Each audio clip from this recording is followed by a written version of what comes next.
Alors, ce film, E.T., justement, n'a pas obtenu autant de récompenses que l'on pensait. Spielberg, l'année passée, n'avait pas obtenu beaucoup de récompenses non plus avec Les Aventuriers de l'Arche de toute perdue. façon, il a reçu sa récompense. C'est le film qui a fait le plus de recettes dans le monde dans l'année, alors peut-être que ça lui suffit. Alors, il y a un second grand vainqueur dans ces Oscars 83, c'est Meryl Streep.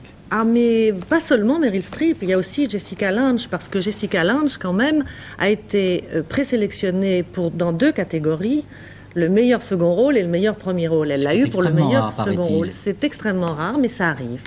Alors donc, nous allons voir le choix de Sophie, un tout petit extrait, et puis ce que Meryl Streep me disait de son film quand je l'ai rencontrée il y a une dizaine de jours à Paris, quand elle est venue le présenter. C'est un film qui est tiré du grand roman de William Styron.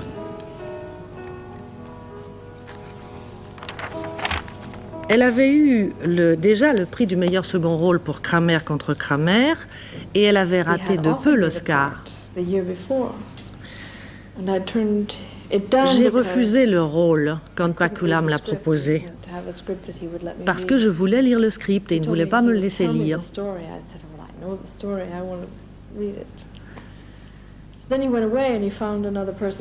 Et il chercha quelqu'un d'autre.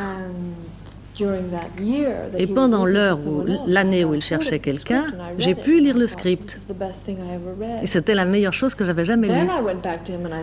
Alors je revins vers lui et je lui dis, s'il vous plaît, reconsidérez votre décision. Peut-être que je n'aurais pas dû dire ça.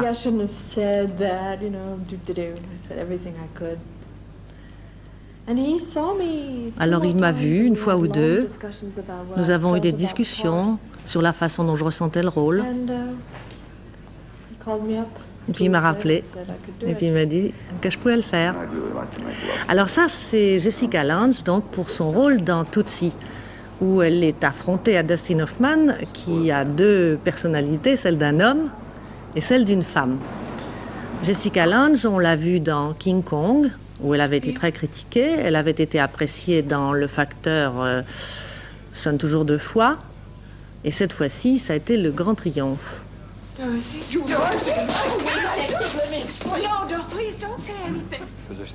Sidney Pollack parle d'elle pour son âge. Avoir ce charisme est incroyable.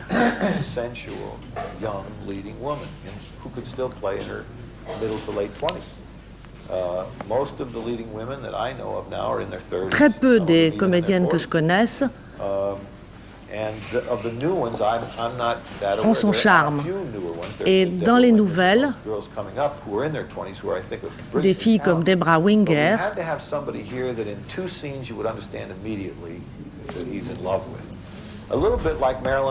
non, elle est un peu comme Marilyn Monroe. Quand vous la voyez dans Some Like It Hot, vous étiez sûr que Jack Lemmon était fou d'elle. Et d'une certaine façon, Jessica Lange est comme Marilyn Monroe.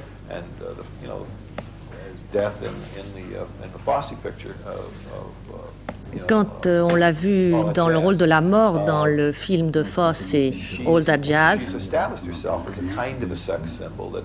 elle est devenue une sorte de sex symbole. France Roche, il semble qu'il y ait une certaine différence entre l'image que donne Meryl Streep, c'est la jeune femme qui a une vie tout à fait différente de celle qu'on peut imaginer des stars hollywoodiennes, et Jessica Lange, dont Pollack est en train de dire à l'instant qu'elle était plutôt à l'image de Marilyn Monroe. Et je n'arrivais pas à traduire parce que je n'arrivais pas à l'entendre. Vous le faisiez très bien, on a très bien compris. Oui, Meryl Streep, c'est une femme tout à fait particulière. Elle est mariée avec un sculpteur, elle vient d'avoir 2 enfants, presque coup sur coup, elle vit à New York. Elle m'avait même dit il y a 15 jours, mais moi, Hollywood, je ne connais pas, je n'y vais que pour recevoir des Oscars. C'est une intellectuelle type côte Est, quoi. Exactement. Bien, et dernière question, parce qu'on s'est étonné de ne pas voir de film français, vous pensez que c'est normal qu'aucun ne soit apparu? Écoutez, je n'ai pas vu le film espagnol qui a été récompensé, mais c'est dommage parce qu'on avait 2 chances, l'une avec Missing, parce qu'il y avait Costa Gavras, mais qui était sur la liste des films américains, et l'autre c'était Coup de torchon, c'est dommage, j'aurais bien aimé que Tavernier ait un Oscar. Merci France.